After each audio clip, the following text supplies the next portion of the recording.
Okay, well, when we were first given the task of making a music video this year, we were like, okay, we're gonna have to research or just get a better, like, broaden our awareness of what Yeah. music videos are, what they contain, what kind of like music video we'd want to create together. So we both like knew that as a young age. For me, I always enjoyed skateboarding, and he liked BMXing, which are quite similar sports. You know, you do them at the same place, and we also both made videos of them, like skate videos and BMX videos, Yeah. which are essentially just montages of like tricks from either one, and then you just put a song over it, which is quite similar to kind of the idea of a music video in a way. Yeah, but with a music video, you obviously have like the artist, like close-ups of it, of him or her, and like mid shots, and just have the artist in the video. And also, like, as we made videos, BMX and skating videos, we kind of like knew how to like make it in a way, and like how to just put it together so it looked interesting for the viewer and for the audience. Yeah, with our experience, we developed good skills. Yeah. For getting the right angles and kind of being able to follow the skateboarders or BMXers, because you'd be like surprised how hard it is to follow them and keep it in focus, and also not shaking and stuff. When we figured out what I need to do for our music video, we started researching into different songs, such as like one song by DJ Fresh called Louder, which has like rollerbladers and skateboarders in the music video going through Venice Beach. And also we found another song, by Rudimental. Yeah. It was All Night or something. It's featuring Ella Air. Yeah, we found that mid editing, and we were like, wow, this has got all the BMXing stuff that we kind of wanted to put in our music video. Yeah. So we were like, wow, we can really use this to help us. Yeah, and also I saw another video which was a BMX video called Go, which has Nigel Sylvester in it, and it sort of had the shots of him as like a POV shot of him just like riding through New York City, and I wanted to include something like that, but also have like a different point of view, different camera angle in a way, but still represent the same kind of feel of the video. Yeah, one thing that we kind of found in all of these music videos that we really wanted to bring across in ours was kind of that like upbeatness of them. Like they're all quite, with DJ Fresh Louder, they're like all out in the sun having fun together, like, and then in the other one they're all riding together, like doing silly things, and it's just kind of like we want to show that. So we've got a few like fun clips in there. Yeah, it shows what the sports are meant to be instead of how people see them generally if they're just like walking across you or something. So basically, once we'd figured out how our music video we wanted it to look and kind of what kind of song we wanted and the vibe we wanted to bring across with it, we started to look for someone to use, and then luckily we found your brother's girlfriend or something. Yeah, Eliza Jane, she's a artist and she writes her own songs, so I thought it would be good to use her, as we had to use a song which wasn't very well known, so we didn't get like copyrighted. Yeah, copyright infringement, I think it is. So we didn't want that basically, so we had to find a song which didn't have many views and it wasn't very known. So luckily, like, I knew her personally, so I asked her and she said yes, so we used one of her songs called Takes Away, which is quite a slow, dreamy song, and it's quite colourful, like just the sounds of it. And some of her other music videos are like really brightly coloured with like pinks and like light blues and greens and so on. So we kind of wanted to have that aspect of the music video. Also with the like urban sports, urban sports aren't colourful, they're more like seen as dark, and they are seen as quite dark sports and like not civilized, as people like walking across the street, like when you're just skateboarding or something, they're like, oh, he's destroying property sort of thing. So we wanted to have that type of song which like brings like happiness in a way, and involve it with the BMX and skateboarding to like show the different side of like the sports. So, and the sports are quite fast paced, whereas the music is quite slow, and we tried to like combine that and to make it into one. So like we slow the shots down of like the action and stuff, and like it works well together, I find. And also the audience that we spoke to, they all liked it as well, which was a plus. Yeah, so that was mainly real text we used. Also, when we like figured out, okay, we're using Liza, we were like, now let's look at artists that have the same thing as her, because although we had the skateboarding and BMXing idea, we didn't really have the a clear understanding of how we wanted to present the performer, how we wanted to brand to, the music video.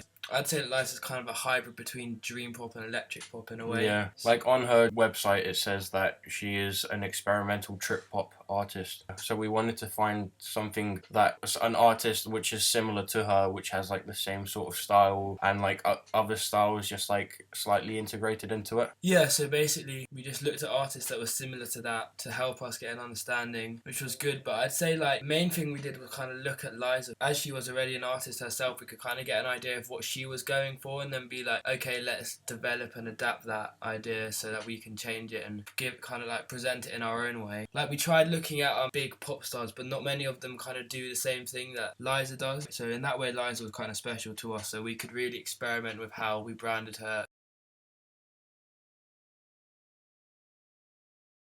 The combination of my ancillary text and main media product works quite well together, I think, because it highlights Liza's career, like the progression in her career. So when we go back to the music video, which was our main product, and look at her in this, she's like presented in quite like, she doesn't have much makeup on, she doesn't look very glamorous, she looks kind of like an indie, she's not really all glammed up, whereas when we were told we had to make our digipacks and websites, I started to research all of the artists that I thought, like, you know, I could brand my artist like. So I looked at people such as Iggy Azalea, Katy Perry, Ariana Grande, Rita Ora, and Diane Wood. And after looking at all of them, I really liked the way that Rita Ora had been branded. So I thought, okay, I kind of want to brand Liza like Rita Ora.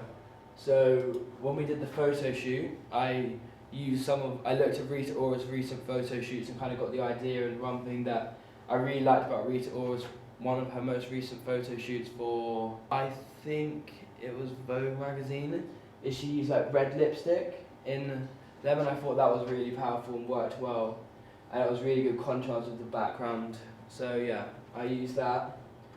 And then also in the website I tried to bring her across as quite a glamorous, famous star, rather than like more of an indie, like unknown person. Yeah, so basically I think that my main product and auxiliary text work together because I managed to show the progression in her career. And also, I feel like we didn't really reach our full demographic of branding our artists in our music video, so I feel like it's good that I managed to show the step up in this, and I think it works well together because kind of just, yeah, shows what the person would be like later in life or in their career.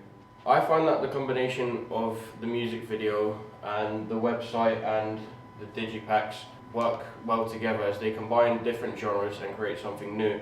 I've made the website and the digipack completely different to the music video, as in the music video, like, it's bright and colourful, and in the digipack and website I try to change it completely and make it quite simple in a way, and also just like use 3 major colours, black, white and blue. And also with making it simple, it's easy to get around the website and there's nothing distracting you from what you're looking at. So in the music video we presented Liza more type of an urban artist, and in the digipack and website I tried to make her look more professional and experienced.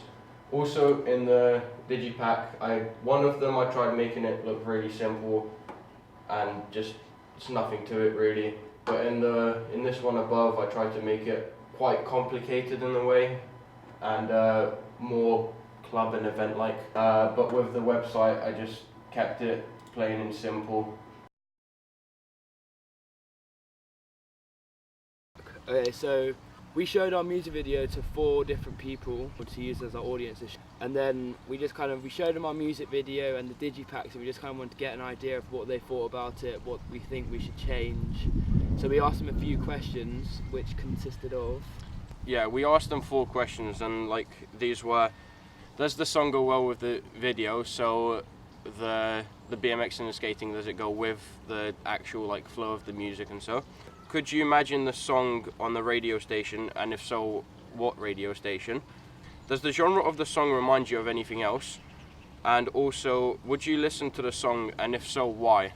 So yeah, these were the main 4 questions that we asked them. Yeah, when asking these questions, our main question was the first question, because we really wanted to know if the music video worked with the song, as that was our biggest priority. And from the feedback we got, we were quite happy with the results, because they mainly said they said they surprised us a little bit because they said we kind of, I don't know about you, but when we were making the music video, we're like, oh, we've got to get Lola in as much as possible.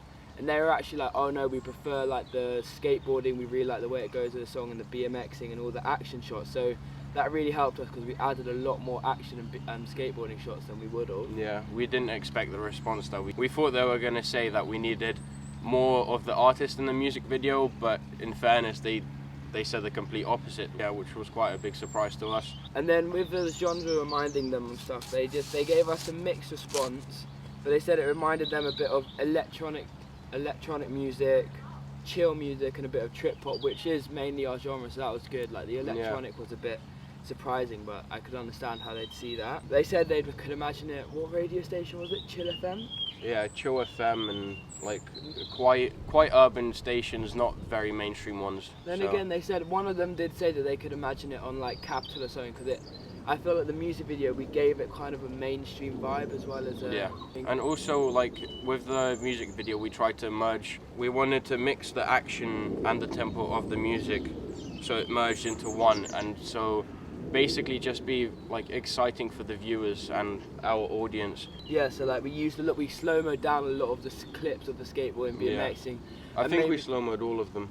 Yeah, if not to the extent of like, you know, super slow motion like you'd expect someone to see when someone says slow-mo, like, you know, just putting it down maybe 75% just so it goes well with the song. We did that a bit. And we were only able to really do that with all the help from the audience feedback. So that we learned a lot about. I think we really managed to change our music video from what we learned in the audience feedback. And then, I mean, we're listening to the song in regards to them listening to the song.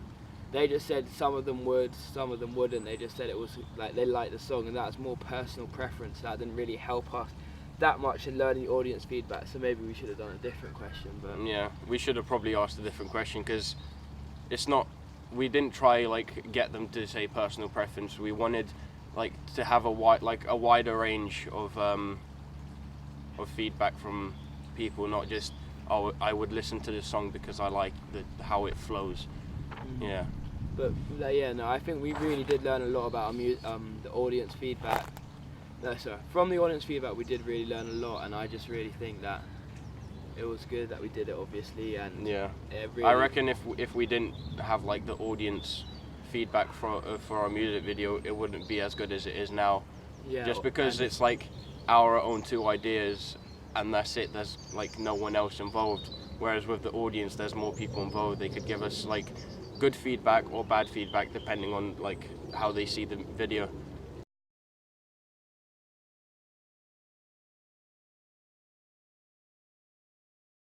Basically, we used quite a few different programs, quite a lot of equipment this year to film our music video. So for example, we used Photoshop for our digipacks and our photo shoots that we did. We also used Bridge to lighten up our photos and just make them better quality, I guess. What equipment did we use? Well, we used a range of equipment, so from using Max to using our brand spanking new DJI Ronin M. Should we show them? Yeah, that will be coming later, don't worry guys, so stay tuned for that. Hi. We used good cameras. We used a lot more like high-tech technology this year, so for example we used lighting. We didn't really use lighting last year. Yeah. That wasn't something that we used, and we kind of stepped up our game. We did a whole photo shoot on top of making a video, just like for branding of our artist, really. Yeah. Which worked well. This year was more of like an actual production that you would see in like the real world, whereas last year was just kind of like a camera and a microphone and then like get set go sort of thing. Whereas this year was more focused, and we had more research, more planning time, and everything just came up smoother in the whole production. I'd say we use a whole range of media technologies in pre, during and post-production, and really I think the step up that we used really helped us to make our finished product. So we also got more experience because of using the DJI Ronin. We didn't use last year or like the years before. It was actually Harold that suggested the idea of using the DJI Ronin. Why is it that you thought that would be good for us? Basically, I had a week of work experience, and in my work experience I got to use it, and I thought because we're doing quite a few action shots with the skateboard and BMX. I thought it would be really good because it's steady, it's 3-axis stabilization system, easy to use. You just set it up with your phone, you calibrate it with your phone, and you just press record and you're done. Yeah, we can actually show you, I don't know how well you can see, but this is a little bit of video that we're playing in the background, which basically shows you what we were going for. So you see how he's moving with the shot and focus. We knew when we were filming our action shots such as the skateboard and BMX, and we were going to have to use something like this. Yeah. So what we're going to do for you today is actually show you our kind of experience with it and the kind of difficulties we have setting it up, because it's not what you call the easiest. Yeah. So here it is, the oh so famous Ronin M. So we just open it up.